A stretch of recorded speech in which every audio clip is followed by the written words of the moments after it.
Bienvenidos a la tercera clase y final de este módulo, donde aprenderemos sobre el voltaje y también sobre la potencia eléctrica. Anteriormente hablamos sobre el voltaje, pero este no se definió. El voltaje o diferencia de potencial eléctrico es la diferencia de concentración de cargas eléctricas, provocando un flujo de estas cargas de la zona de mayor concentración a la otra de menor concentración. A esto se le conoce también como gradiente de concentración. Aplicado a la generación fotovoltaica, es cuando existe una concentración alta de electrones generados por la luz del sol y emigran hacia la zona de menor concentración. ¿Cómo se puede entender esto? Debemos partir pensando en una cascada de agua o embalse.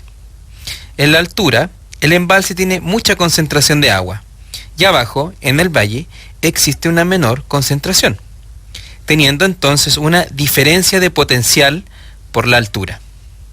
Al abrir las compuertas del embalse, el agua fluye naturalmente debido a la diferencia de alturas. ¿Entendiste? De esta misma forma se explica la generación del voltaje eléctrico y el flujo de electrones por ese mismo voltaje. El voltaje se mide en volts, gracias al científico Alessandro Volta, quien en 1800 inventó una pila voltaica, la primera batería química, produciendo un voltaje que tuvo como consecuencia la generación de corriente continua.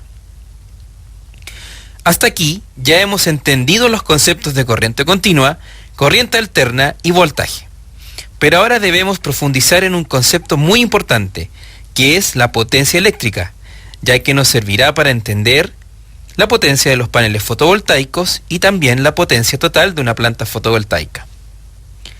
La potencia eléctrica se define como la cantidad de energía por unidad de tiempo, o el flujo o caudal de energía.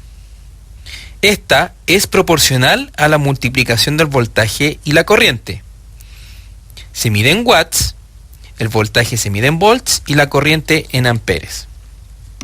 Es sumamente importante entender que la potencia eléctrica es un flujo de energía, pero que no mide la cantidad de energía consumida o generada, ya que es solo un flujo de esta. Por lo tanto, la cantidad de energía consumida o generada es la cantidad de caudal energético utilizado en un cierto periodo de tiempo. Veamos el siguiente ejemplo para poder entenderlo mejor. Una máquina de soldar tiene una potencia eléctrica de 4 kilowatts y quiero saber cuánta energía consumí en un cuarto de hora o en 15 minutos. Para esto simplemente se multiplica la potencia por el periodo de tiempo que se utilizó. 4 kilowatts por un cuarto de hora da entonces 1 kilowatt hora.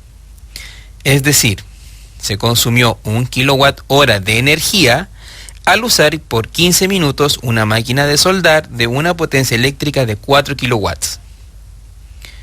Ahora ya sabemos cómo funciona la potencia y su diferencia con la energía. Finalmente, es necesario que entendamos otro efecto eléctrico, llamado efecto Joule, ya que también es muy importante considerarlo en las instalaciones fotovoltaicas y sobre todo en corriente continua debido a las pérdidas de energía. En 1841, el científico James Prescott Joule comprendió que existía una pérdida de energía a través de los conductores eléctricos y que ésta se perdía en forma de calor. La energía eléctrica se disipa como calor o se transforma en calor cuando los electrones libres tienen mayor cantidad de obstáculos para fluir en el conductor eléctrico. Estos obstáculos son la misma estructura atómica del conductor.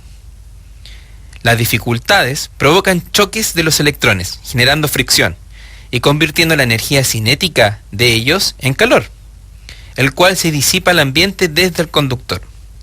Este fenómeno permitió entonces considerar los distintos obstáculos de los materiales al flujo de electrones, definiendo la resistencia eléctrica, la cual es la resistencia al movimiento de los electrones libres en un conductor eléctrico, por medio de una proporcionalidad entre la corriente que circula por el conductor y el voltaje aplicado.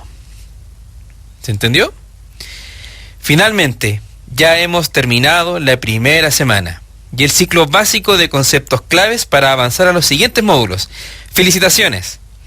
Esperamos que hayas aprendido y que ahora completes tu autoevaluación para continuar con el curso y los otros 2 módulos, los cuales son los más importantes respecto a los equipos fotovoltaicos y su diseño.